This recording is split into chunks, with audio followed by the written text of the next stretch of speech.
ज्योतिर्मय media house सविनय सादर करत आहे श्री अरविंद आणि श्री माताजी यांच्या तत्वज्ञानावर आधारित एक चिंतन, पूर्णयोगाचे अंतरंग. नमस्कार, स्वागत आहे.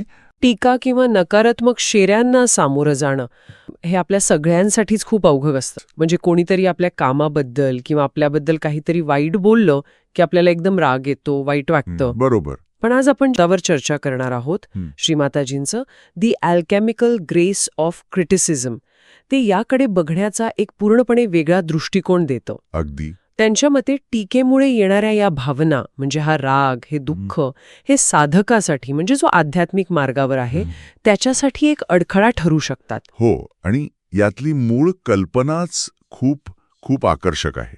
हे लिखाण सांगतं की आपल्या वाट्याला येणारी टीका किंवा द्वेष हे आपलं दुर्दैव नाहीये, तर ती एक संधी आहे. दिव्य चेतना म्हणजे केवळ देव नाहीये, तर आपल्या आत आणि बाहेर असलेली एक सर्वव्यापी शक्ती जी आपल्या विकासासाठी काम करते. अगदी. ती आपल्या निश्चयाची परीक्षा घेण्यासाठी हे माध्यम वापरते. जसा सोनार सोन्याची पारख करण्यासाठी कसोटीचा दगड वापरतो ना, हो, तशीच ही टीका आपल्यासाठी एक कसोटी आहे. पण हे प्रत्यक्षात आणणं खूप कठीण वाटतंय. खरंय. कारण काही टीका तर निव्वळ द्वेषातून किंवा गैरसमजातून केली जाते. मग अशा चुकीच्या टीकेला ओळखायचं कसं? खूप चांगला प्रश्न आहे, आणि यावरही त्या लिखाणात भाष्य आहे. अच्छा. त्यांच्या मते जर टीका पूर्णपणे चुकीची आणि द्वेषपूर्ण असेल तरीही शांत राहायचं. तरीही? हो, कारण अशावेळी ती टीका करणाऱ्या व्यक्तीच्या आतल्या अपूर्णतेचं किंवा असुरक्षिततेचं दर्शन घडवते. तेव्हा त्या व्यक्तीवर रागवण्याऐवजी तिच्यासाठी करुणा बाळगावी. वा. अशा परिस्थितीत शांत राहिल्याने आपली संकल्पशक्ती आणि संयम आणखी मजबूत होतो. म्हणजे टीका खरी असो वा खोटी, दोन्ही परिस्थितीत फायदा आपलाच आहे. म्हणजे ज्या गोष्टीमुळे आपल्याला त्रास व्हायला हवा त्याच गोष्टीचा उपयोग करून घ्यायचा. अगदी. राग, दुःख ह्या नैसर्गिक भावना दाबून टाकायच्या नाहीत, तर त्यांचं रूपांतर एका उच्च शक्तीत करायचं. पण या सगळ्या सरावाचा अंतिम उद्देश काय आहे? फक्त टीका सहन करायला शिकणं? नाही, त्याच्या पलीकडे खूप मोठा उद्देश आहे. टीका नेहमी आपल्या अहंकाराला लागते. हो, बरोबर. मी पण आला, हो, मी चांगला आहे, माझं काम परफेक्ट आहे, या आपल्या कल्पनेला धक्का बसतो.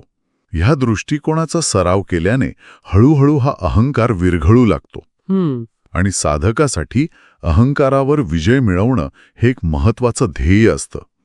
त्यामुळे टीका ही केवळ व्यक्तिमत्व विकासाचं नाही, तर आध्यात्मिक प्रगतीचं एक साधन बनते.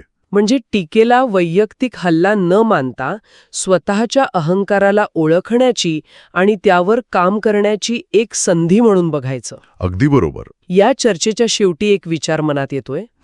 जर प्रत्येक नकारात्मक टिप्पणीकडे एक अपमान म्हणून न पाहता स्वतःमधील सुधारणेची संधी दाखवणारा एक दिशादर्शक म्हणून पाहिलं, तर आपल्या व्यावसायिक आणि वैयक्तिक संबंधांमध्ये किती मोठा सकारात्मक बदल होऊ शकेल, नाही का?